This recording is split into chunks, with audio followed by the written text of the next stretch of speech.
इस समय की एक बड़ी खबर आपको दे दे, वो ये कि राकेश अस्थाना होंगे दिल्ली के नए पुलिस कमिश्नर।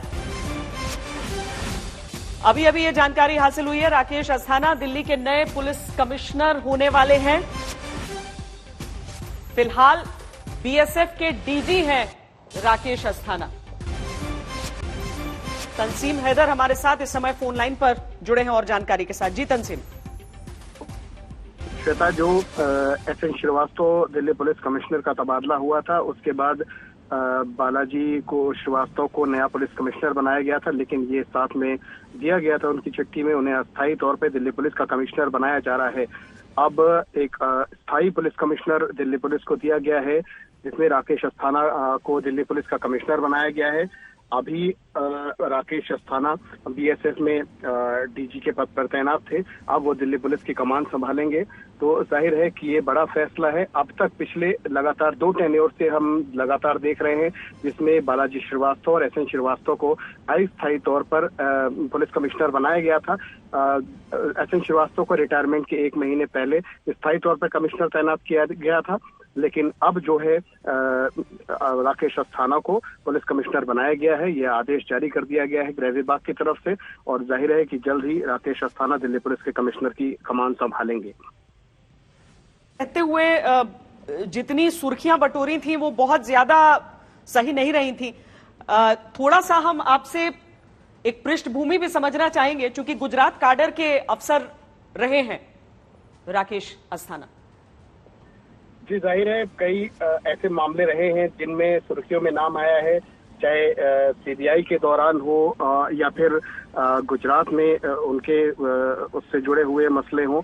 कई मामलों में राकेश अस्थाना विवादित तौर पर एक आईपीएस अफसर के तौर पर उनके नाम आए हैं, लेकिन चूंकि उनका कैडर ऐसा है, उनकी जो सीनियरिटी है उसके आधार पर उन्हें तैनात किया जाना दिल्ली पुलिस कमिश्नर, तो अपने आप में होम मिनिस्ट्री और जो गृह विभाग का बड़ा फैसला है, जिसके बाद अब ये माना जा रहा है कि कल वो दिल्ली पुलिस कमिश्नर का चार्ज संभाल लेंगे।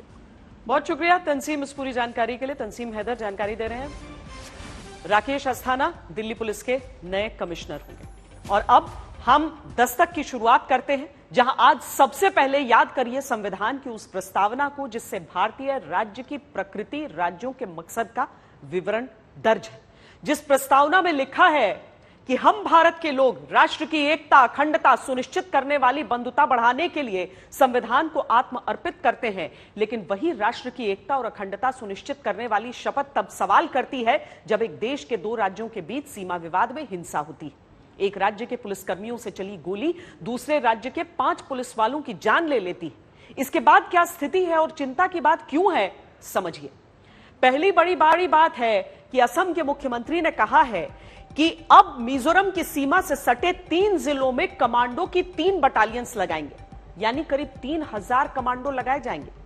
असम के मुख्यमंत्री के आरोपों के अनुसार विवाद के दौरान मिजोरम की तरफ से बुलेट प्रूफ जैकेट पहनकर स्नाइपर्स का इस्तेमाल किया गया। तीसरी चिंता की बात यह है कि असम के 5 पुलिसकर्मियों की जान जाने और नागरिकों पर गोली चलाने के बाद मिजोरम के पुलिसकर्मियों ने हिंसा करते लोगों के साथ मिलकर जश्न मनाया।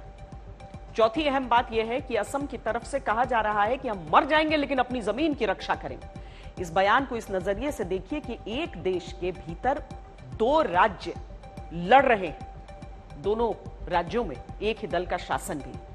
तो इन परिस्थितियों का समाधान कैसे होगा और कैसे हम भारत के लोग वाली प्रस्तावना का पालन होगा? 562 रियासतों के टुकड़े में बटे देश को एक राष्ट्र के सूत्र में बांधने वाले सरदार वल्लभ भाई पटेल के हिंदुस्तान में आखिर ऐसा क्यों हुआ कि एक देश में एक पार्टी के शासन वाले 2 राज्यों के पुलिसकर्मियों और नागरिकों के बीच ऐसी हिंसा होती है जिसमें गोलियों की आवाज दनादन सुनाई देती है।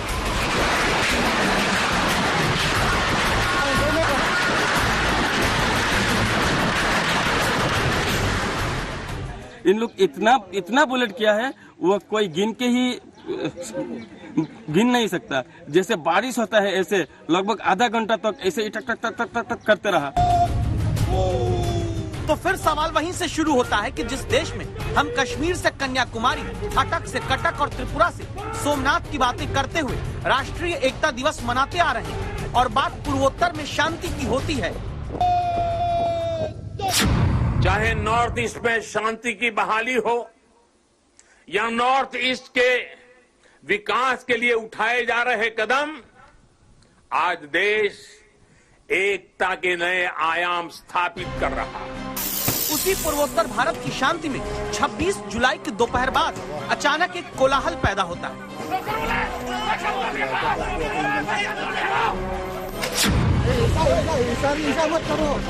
हम लोग कुछ किया क्या?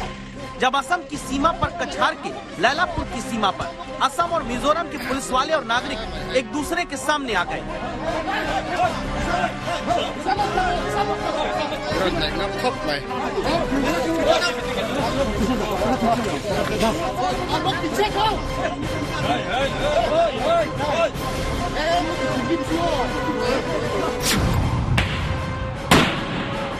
इसके बाद गोलियों की आवाज, आंसू गैस के गोले छूटने की आवाजें असम मिजोरम बॉर्डर पर 26 जुलाई को सुनाई देने लगी, दिखाई देने लगी।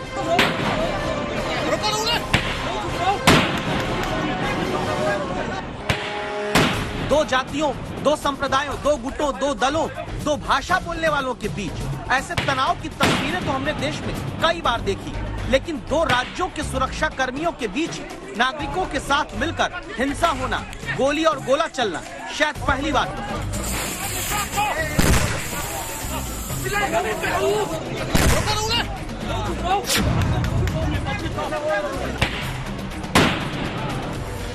ऐसी हिंसा ने असम के 5 पुलिस कर्मियों की जिंदगी को खत्म कर दिया, जिन्हें सुबह श्रद्धांजलि देने के लिए असम के मुख्यमंत्री हेमंत बिस्वा शर्मा सिलचर पहुंचते हैं।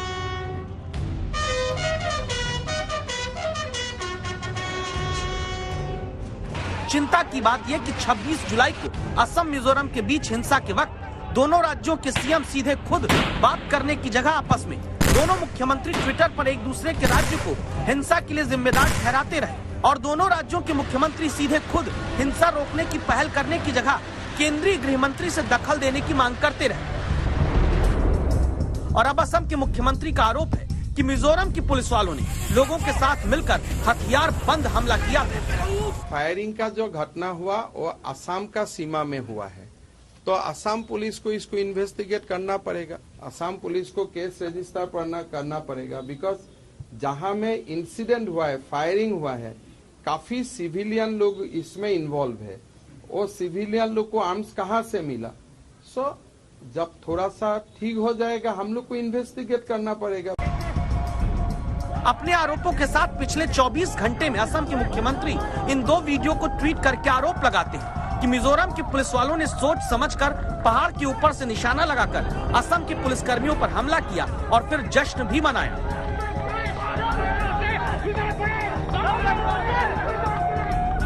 30 सेकंड का यह वीडियो जिसमें दावा है कि जश्न मनाया गया मिजोरम की तरफ से, लेकिन अगर ये दावों के मुताबिक जश्न की तस्वीर है तो ये बहुत कर्कश है, देश की आंतरिक सुरक्षा के लिए खतरनाक आवाज है। इस वीडियो की पुष्टि आज तक नहीं करता। मुख्यमंत्री असम के जरूर इस पर दावा करते हैं। इस वीडियो में लाठी लिए हिंसक लोग, हथियारबंद मिजोरम पुलिस के लोग आपस में हाथ मिलाते, नारे लगाते, जश्न करते दिखते हैं और असम के मुख्यमंत्री का आरोप बेहद गंभीर है।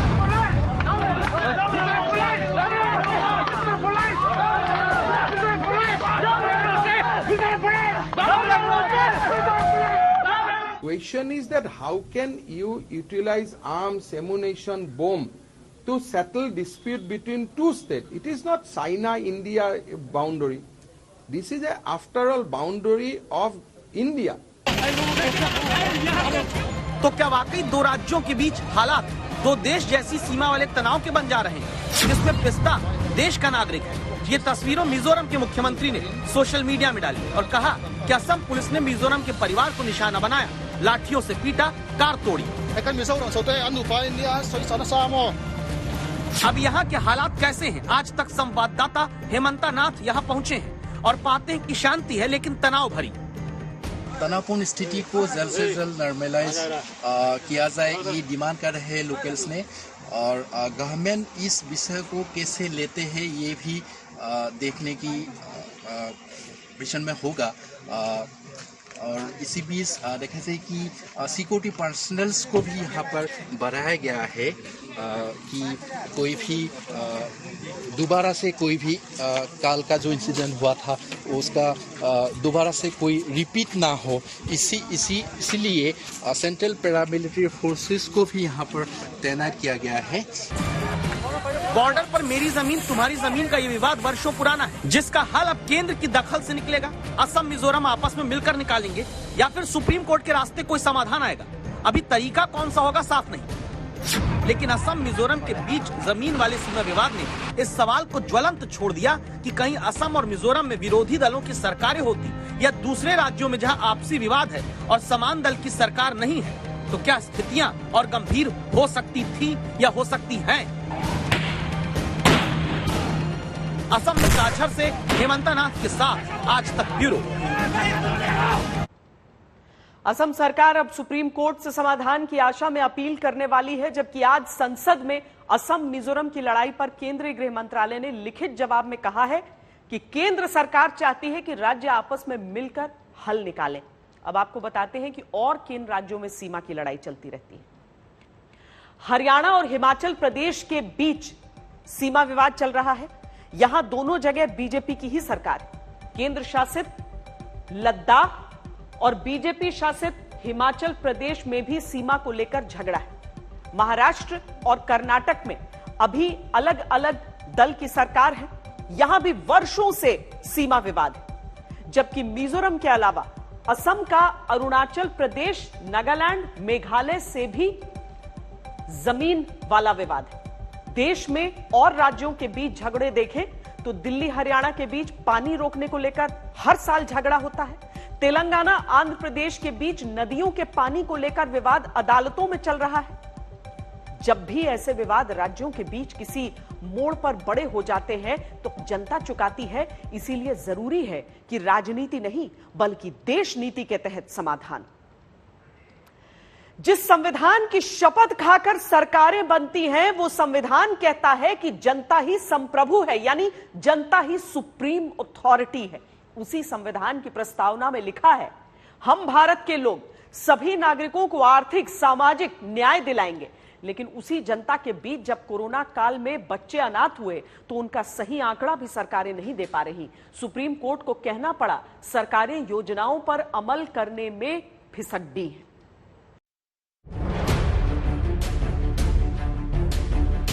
वो ये कह रहा है कि आप पहले सिद्ध कीजिए कि आपकी मम्मी कोरोना पॉजिटिव थी। आपके पास कोरोना का तो सर्टिफिकेट है भी नहीं? हाँ, नहीं है।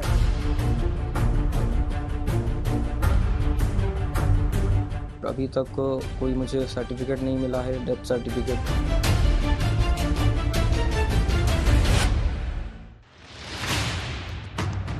देश में कोरोना ने जिन बच्चों के सिर से माता पिता या घर का जिम्मा उठाने वाले सदस्य का साया छीन लिया और बच्चों के भविष्य पर संकट आया, इनकी कहानी आज तक लगातार दस्तक देकर उठाता आ रहा है। बताता आ रहा है आज तक कि सरकारें देश में किसी भी राज्य की हो, वो कोरोना की त्रासदी में बेघर अनाथ हुए बच्चों को लेकर ऐलान बड़े करती हैं, लेकिन जमीन पर बच्चों के लिए योजनाएं पहुंचती नहीं दिखती।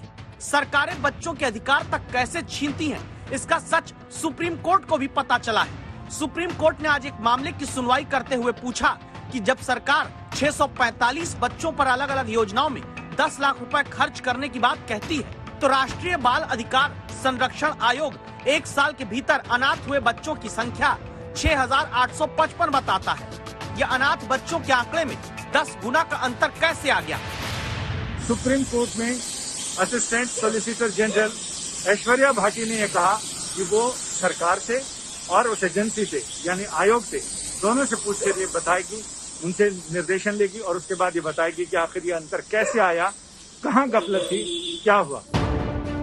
दरअसल केंद्र समेत कई राज्य सरकारों ने कोरोना से अनाथ हुए बच्चों के पालन पोषण की जिम्मेदारी उठाते हुए स्वास्थ्य और शिक्षा पर खर्च करने के कई ऐलान किए, लेकिन आज तक ने पिछले महीने पड़ताल करते हुए पाया था कि कई राज्यों में बच्चों पर ही अपने माता पिता की मृत्यु कोविड से होने का सबूत लाने का जिम्मा छोड़ दिया गया। अगर उसमें कोरोना नहीं लिखा रहेगा जो हमें नगर निगम भोपाल ने दिया गया है, तो जो सरकार योजनाएं बना रही हैं कि 1 लाख देंगे, 5,000 पेंशन देंगे, तो वो उसकी लाभ नहीं मिल पाएगा क्योंकि वो कोरोना सिद्ध नहीं हो पाएगा। संभव है कि इसी कारण सरकारी आंकड़ों में अनाथ बच्चों की संख्या के भीतर 10 गुना का अंतर दिखा और अब सुप्रीम कोर्ट कहता है कि हम लगातार जोर दे रहे हैं कोरोना के संकट में अनाथ हुए बच्चों के लिए योजनाओं पर फौरन अमल किया जाए। सरकारी आंकड़ों से तो लगता है कि सरकार की कथनी और करनी में काफी अंतर है। सरकारें योजनाओं का ऐलान तो करती हैं, लेकिन अमल करने में फिसड्डी रह जाती हैं। राज्यों में कौन से बच्चों के सिर से साया कोरोना के कारण उठा, इसे पता करना कोई रॉकेट साइंस नहीं है, क्योंकि जिलों में बाल सुधार केंद्र, बाल संरक्षण केंद्र, बाल अधिकार आयोग के अधिकारी और कर्मचारियों की फौज रहती है। बस जरूरत होती है नीतियां लागू करने के लिए पारदर्शी नीयत की। कमी वहीं होती है, इसीलिए सुप्रीम कोर्ट को सरकारों को फिसड्डी कहना पड़ता है। संजय शर्मा, दिल्ली आज तक। पिछले हफ्ते में देश में तब हर दल के सरकार की संवेदनशीलता कटघरे में खड़ी पाई गई जब सरकारों ने ऑक्सीजन की कमी से मौत होने के आंकड़ों पर पल्ला झाड़ लिया। आज सूत्रों के हवाले से खबर आई है कि केंद्र ने अब राज्यों से कोरोना की दूसरी लहर के दौरान ऑक्सीजन की कमी से होने वाली मौतों का आंकड़ा मांगा है। दावा है कि सरकार संसद के मॉनसून सत्र के अंत से पहले राज्यों से मिले आंकड़ों को देश के सामने रख सकती है। हम भारत के लोग तभी सुरक्षित रहेंगे जब सबको वैक्सीन लग जाएगी। आज देश के स्वास्थ्य मंत्री ने कहा कि अगस्त से बच्चों के लिए वैक्सीन आ जाएगी, लेकिन दिसंबर तक क्या सभी देश के नागरिकों को वैक्सीन लग पाएगी? क्योंकि ममता बनर्जी जब दिल्ली में प्रधानमंत्री से मिलती हैं तो पहली बात वैक्सीन की कमी पर ही करती हैं। केरल में वैक्सीन सेंटर पर ताला लगा है। यूपी के स्वास्थ्य मंत्री कहते हैं वैक्सीन पूरी नहीं मिल रही, तो फिर हम भारत के लोगों को वैक्सीन जल्द से जल्द लगाने का लक्ष्य कैसे पूरा होगा?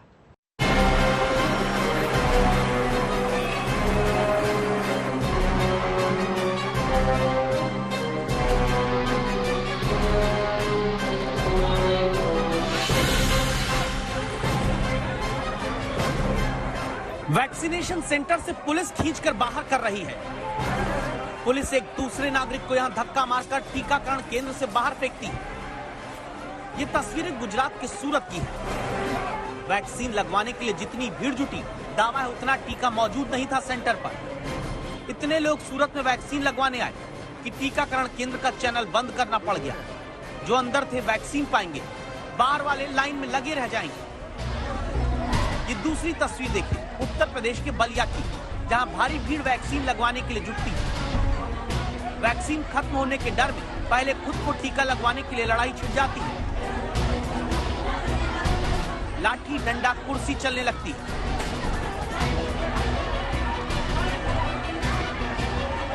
और ये दो तस्वीरें सवाल उठाती हैं कि जब जुलाई भी बीतने वाला है तो क्या दावों के मुताबिक वैक्सीन लगाने की रफ्तार देश में तेज नहीं हो पा रही है? ये बात अगर सच है कि देश में 44 करोड़ से ज्यादा डोज वैक्सीन की लग चुकी है, तो सच ये भी है कि अभी 9.5 करोड़ लोगों को ही वैक्सीन की दोनों डोज लग पाई। यहाँ तक कि संसद में स्वास्थ्य मंत्रालय ने बताया कि देश में अभी सारे हेल्थ केयर वर्कर और फ्रंट लाइन वर्कर को भी वैक्सीन की दोनों डोज नहीं लग पाई है। अभी तक 81% हेल्थ वर्कर और 83% फ्रंट लाइन वर्कर ही वैक्सीन की दोनों डोज लगवा पाए हैं। तभी तो दिल्ली में आकर जब ममता बनर्जी प्रधानमंत्री से मुलाकात करती हैं, तो फिर से वैक्सीन की जरूरत मुताबिक सप्लाई की मांग करती हैं, जिसकी चिट्ठी पहले भी लिख चुकी है। चर्चा किया कि कोविड में हमारा जो वैक्सीन मिला है, जो मेडिसिन मिला है, इसमें थोड़ा और ज्यादा हमारा चाहिए। इसी के लिए कि हर स्टेट को मिले, हमारा कोई एतराज नहीं है, लेकिन हमारा स्टेट में पॉपुलेशन का जो है, पॉपुलेशन के मुताबिक बहुत सारे स्टेट से बहुत कम मिला है। ये तस्वीरें कोलकाता की है, जहाँ भीड़ जुटती है टीका लगवाने के लिए, लेकिन सबको टीका नहीं लग पाता।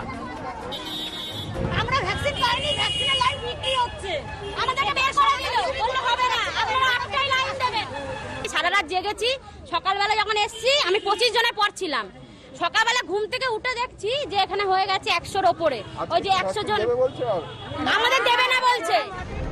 कोलकाता ही नहीं बल्कि दिल्ली में 31 जुलाई तक दावा है कि सरकारी केंद्रों पर उन्हीं को कोविशील्ड का टीका लग पा रहा है जिन्हें दूसरी डोज लगनी है।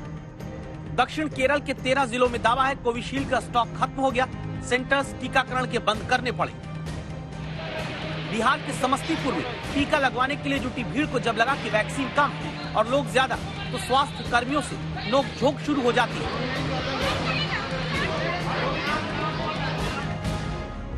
स्वास्थ्य मंत्री इस बात पर तो गदगद होते हैं कि 26 जुलाई को 67 लाख लोगों को वैक्सीन लग गई, लेकिन दिसंबर तक देश के हर वयस्क को वैक्सीनेट करना है तो दावा है कि 88 लाख से ज्यादा वैक्सीन रोजाना लगानी होगी। और टीका सबको लगना समय से क्यों जरूरी है, इस तस्वीर से समझ लीजिए। ये सावन के पहले सोमवार की उज्जैन की कहानी है। देखिए भक्तों की भीड़।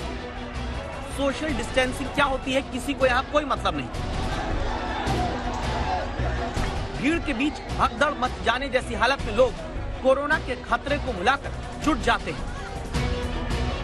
अव्वल तो ऐसे कहीं भी भीड़ अभी लगनी नहीं चाहिए, लेकिन वैक्सीन सबको समय रहते दोनों डोज लगे तो सुरक्षित बच सकते हैं। दिल्ली से मिलन शर्मा के साथ आज तक ब्यूरो। अब बात दिल्ली की करते हैं, जो कुछ ही देर की बारिश में डूब गई। वर्ल्ड क्लास ड्रेनेज सिस्टम के वादे की असलियत बारिश ने दिखा दी। मौसम विभाग का कहना है कि दिल्ली में बारिश का दौर अभी चलेगा, लेकिन राजधानी की असली मुसीबत है पहाड़ों पर होने वाली भारी बारिश। दिल्ली में जब भी बाढ़ आती है तो एक नाम आप बार बार सुनते हैं, हथनी कुंड बराज। ये हरियाणा में है, कुछ ऐसा ही दिखता है। उत्तराखंड में बारिश से हथनी कुंड बराज पर यमुना का जल स्तर बढ़ता जा रहा है। गर्मियों में हथनी कुंड बराज का अगर गेट खुलता है तो इसका सीधा मतलब होता है दिल्ली वालों के लिए राहत, लेकिन बारिश के मौसम में इसका मतलब होता है मुसीबत। उत्तराखंड में भारी बारिश के बावजूद भले ही हथनी कुंड बराज के गेट बंद हो, लेकिन उत्तराखंड में भारी बारिश के अलर्ट के बाद इसके जल्द खुलने की आशंका पैदा हो गई है। और अगर ऐसा हुआ तो इसका सीधा असर दिल्ली पर होगा और दिल्ली में बाढ़ तक आ सकती है।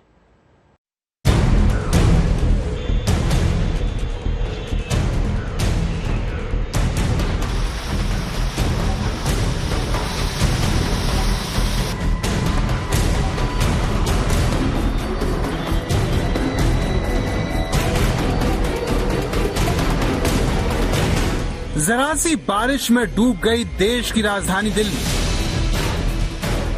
जरा सी बारिश ने दिल्ली का बुरा हाल कर दिया।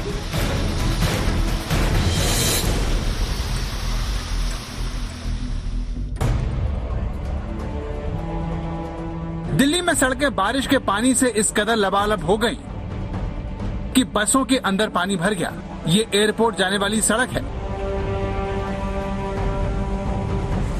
जिसे बस की खिड़की से देखने पर आपको एक पल के लिए लगेगा कि नदी में कोई स्टीमर चल रहा है, लेकिन आप नदी या स्टीमर में नहीं हैं। इस बात की खबर आपको बस के अंदर घुसा ये पानी देगा, जिससे बचने के लिए दिल्ली वालों को न जाने कैसे कैसे पापड़ बेलने पड़ रहे हैं। दिल्ली एयरपोर्ट जाने वाली ये बस इस बात की मिसाल है कि दिल्ली भले ही देश की राजधानी हो, लेकिन चंद घंटे की बारिश को वो नहीं झेल सकती। लेकिन बारिश से दिल्ली वालों की मुसीबत आने वाले दिनों में कम नहीं होने वाली, क्योंकि दिल्ली के संगम विहार जैसी तस्वीरें, थाने में पानी भरने की घटना दिल्ली के निचले इलाकों में भी दोहराई जा सकती है। दिल्ली का भी हाल देश के बाढ़ प्रभावित इलाकों की तरह हो सकता है। सीधे शब्दों में कहें तो दिल्ली में बाढ़ आने की आशंका है। अब आप कहेंगे कि जब दिल्ली में यमुना खतरे के निशान से नीचे है और आने वाले दिनों में दिल्ली में भारी बारिश नहीं होगी, तो फिर इस आशंका का आधार क्या है? दिल्ली को लेकर इस चिंता की सबसे बड़ी वजह पहाड़ों पर अगले कुछ दिनों के लिए जारी की गई मौसम विभाग की चेतावनी है, जिसमें उत्तराखंड और हिमाचल प्रदेश को लेकर रेड अलर्ट जारी किया गया है। तो हमारा जो मेजर वार्निंग जो है हमारा हिमाचल प्रदेश उत्तराखंड, क्योंकि पिछले बार भी काफी बारिश हुआ था, जो 19 और 18 तारीख को 18-19, अभी 26-27 को we have given red colour for Himachal और उत्तराखंड। और उसके साथ साथ हम लोग हैवी रेनफॉल पंजाब, हरियाणा और पश्चिम उत्तर प्रदेश रखे हैं। दो बेसिस पर किया जाता है, जहां सटन है, जो प्रोबेबिलिटी ऑफ हाई रेनफॉल, एक तो प्रोबेबिलिटी होता है और दूसरा एक अमाउंट होता है, जिसका इम्पैक्ट में से फ्लड हो सकता है, लैंडस्लाइड हो सकता है, ट्रैफिक जाम हो सकता है। वो रेड है। रेड मतलब टेक एक्शन। टेक एक्शन मतलब आप सेफ्टी में रहे, घर में रहे, अगर अर्जेंट नहीं है बाहर ना निकले। तो रेड कलर का होता है। ये उत्तराखंड और हिमाचल के लिए, दिल्ली के लिए नहीं है? दिल्ली के लिए। अब सवाल यह है कि उत्तराखंड और हिमाचल प्रदेश में भारी बारिश से दिल्ली में बाढ़ का खतरा कैसे पैदा होगा। तो इसके लिए अब ये तस्वीर देखिए। ये उत्तराखंड का विकास नगर है, जहाँ पिछले कुछ दिनों में मूसलाधार बारिश हो रही है। इसकी वजह से विकास नगर में यमुना नदी उफान पर है। यमुना का जलस्तर अचानक बढ़ जाने से विकास नगर में डाक पत्थर बैराज के 3 मुख्य गेटों को खोलना पड़ा। अब यहाँ से हर घंटे 10,000 क्यूसेक से भी ज्यादा पानी हरियाणा के हथनीकुंड बैराज के लिए छोड़ा जा रहा है।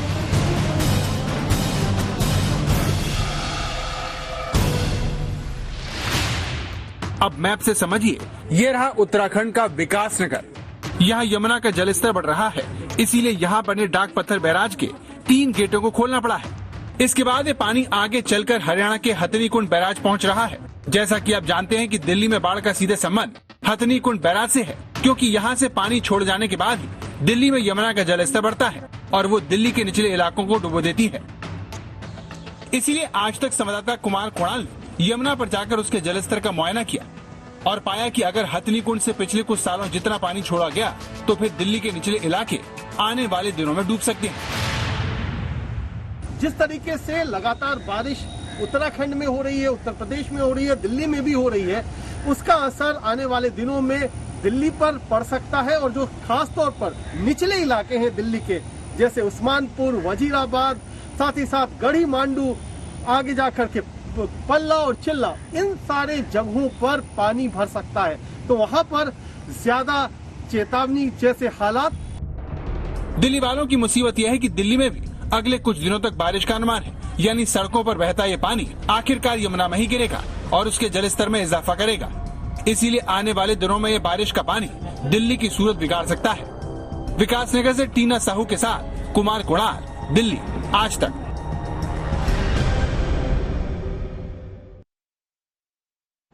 आपने मौसम विभाग की बात सुनी, जिसने बताया कि अगले कुछ दिनों तक दिल्ली में बारिश होगी। मौसम विभाग के इस ऐलान ने दिल्ली वालों को डरा दिया है, जो आज थोड़ी देर की बारिश से सड़क से मेट्रो तक में फंस गए थे।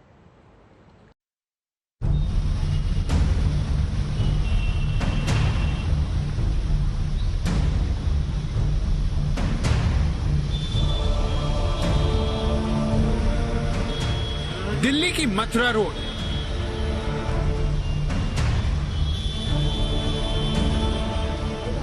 दिल्ली का द्वारका सेक्टर 22,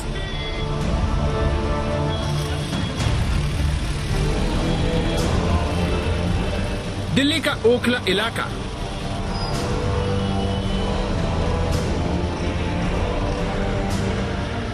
आप दिल्ली के किसी भी जगह का नाम लीजिए, बारिश वीवीआईपी इलाके और स्लम एरिया का फर्क मिटा देती है। दिल्ली में ये हर साल होता है। बारिश होती है, सड़कें पानी में डूब जाती हैं और लोग खींचते झल्लाते हुए दिल्ली की सड़कों पर अपनी तकदीर को कोसते हैं। सर, गाड़ी खराब हो गई। हाँ जी सर, गाड़ी खराब हो गई। लाडो सराय से छतरपुर जाने वाली सड़क पे कितना ज्यादा जल भराव है, जिसकी वजह से एक तो ये गाड़ी खराब हो गई है और वैसे भी इतना पानी है कि गाड़ियां जो है ज्यादातर एक सिंगल लेन में चल रही है। दक्षिण दिल्ली के बाद अब मोतीबाग फ्लाईओवर के नीचे की इस तस्वीर को देखिए। पानी भरने से ट्रैफिक रेंग रहा है। सड़क पर भरा ये पानी उन दावों की पोल खोल रहा है जिन्हें बदलने का दावा हर बारिश में बह जाता है, क्योंकि अगर ऐसा नहीं होता तो लोग बारिश में इस तरह पैदल नहीं होते। ये दिल्ली का प्रगति मैदान है, जहां पर 3-3 ड्राइवरों को अपने ऑटो को खींचना पड़ रहा है। यही हाल दुपहिया वाहनों का है, जिन्हें बारिश के मौसम में बाहर लेकर निकलना दिल्ली वालों के लिए बहुत चुनौतीपूर्ण हो गया है। इंद्रप्रस्थ पर हुआ यह जलभराव जो आप देख रहे हैं, इसकी वजह से प्रगति मैदान की तरफ से आईटीओ को जाने वाला ट्रैफिक कई घंटों तक रेंग कर चल रहा है। देखिए किस तरह से वाहनों को काफी दिक्कत और परेशानी का सामना करना पड़ रहा है। इतना ही नहीं, जो एक सबवे है उसे भी यहाँ पर लॉक कर दिया गया है और साथ ही साथ जो आसपास के इलाके हैं उसमें तमाम जो गाड़ियां हैं वो पूरी तरह से स्ट्रैंडेड हो गई, ठहर सी गई। मंगलवार को दिल्ली के सफदरजंग में सबसे ज्यादा 100 मिलीमीटर बारिश दर्ज की गई, जबकि लोधी रोड पर 87 मिलीमीटर, आयानगर में 70 और दिल्ली एयरपोर्ट पर 68 मिलीमीटर बारिश हुई। जो व्यवस्था की गई है वहाँ पर कहीं पाइप टूटी हुई नजर आती है, पाइप भी फूटी हुई नजर आती है। यानी मॉनसून को लेकर के अलग अलग एजेंसियां बातें खूब करती हैं। ये NH9 है, NH24 है, जो कि दिल्ली से मेरठ को जोड़ता है। और तो ये सारी चीजें आपके नजर के सामने कि आखिरकार चंद मिनटों की बारिश इस तरीके से क्यों पोल खोल करके रख देती है। और सिर्फ पोल नहीं खोलती, ये भी बता देती है कि अगर यहाँ पर झमाझम बारिश हो जाए, लगातार कई घंटों की बारिश हो जाए, तो कैसे दिल्ली और NCR का तमाम इलाका लगभग पैदल हो जाएगा। दिल्ली में बारिश और सड़कों पर पानी भरने से मेट्रो के मुसाफिर भी परेशान हुए, क्योंकि DMRC ने साकेत मेट्रो स्टेशन के गेट बंद कर दिए। DMRC ने ट्वीट किया, ट्रेनें फिलहाल साकेत मेट्रो स्टेशन पर नहीं रुक रही। जल भराव की वजह से प्रवेश और निकास द्वार बंद कर दिए गए हैं। इसके अलावा पूरी येलो लाइन पर सेवाएं सामान्य हैं। चुनावों में दिल्ली के मुख्यमंत्री ने दिल्ली को लंदन पेरिस बनाने का वादा किया था, लेकिन 6 साल बाद भी लोग अब भी इस वादे के पूरे होने का इंतजार कर रहे हैं। दिल्ली हो या फिर मुंबई, देश का कोई भी महानगर बारिश का सामना करने में नाकाम साबित हो जाता है। हर चुनाव में वादा करके वोट मांगे जाते हैं, लेकिन हर साल दिल्ली की बारिश से भरे पानी की लहरें जनता को वहीं लाकर रख देती हैं, जिससे निकलने के लिए उसने वोट दिया था। कुमार कुणाल, राम किंकर सिंह के साथ अनीशा माथुर, दिल्ली, आज तक। दिल्ली में तो बाढ़ का खतरा है, लेकिन महाराष्ट्र, गुजरात, मध्य प्रदेश, बिहार में बाढ़ ने तबाही मचाई हुई। अब आपको देश भर में बाढ़ के हाहाकार की सबसे खतरनाक तस्वीरें दिखाते हैं। महाराष्ट्र के सांगली में बोट पर निकली बारात, दूल्हा दुल्हन का वीडियो वायरल। महाराष्ट्र के सांगली में बाढ़ के बीच बोट पर बारात निकाली गई। रोहित और सोनाली की शादी 26 जुलाई को पहले से तय थी, लेकिन इसी दौरान बाढ़ आ गई। दोनों ने बाढ़ के बीच भी शादी करने का फैसला किया और दूल्हा बोट पर बैठकर दुल्हन के घर आया। महाराष्ट्र का सांगली जिला बारिश और बाढ़ की चपेट में है। कृष्णा नदी का पानी कई गांव में भर जाने से लोगों की जिंदगी बेहाल हो गई है।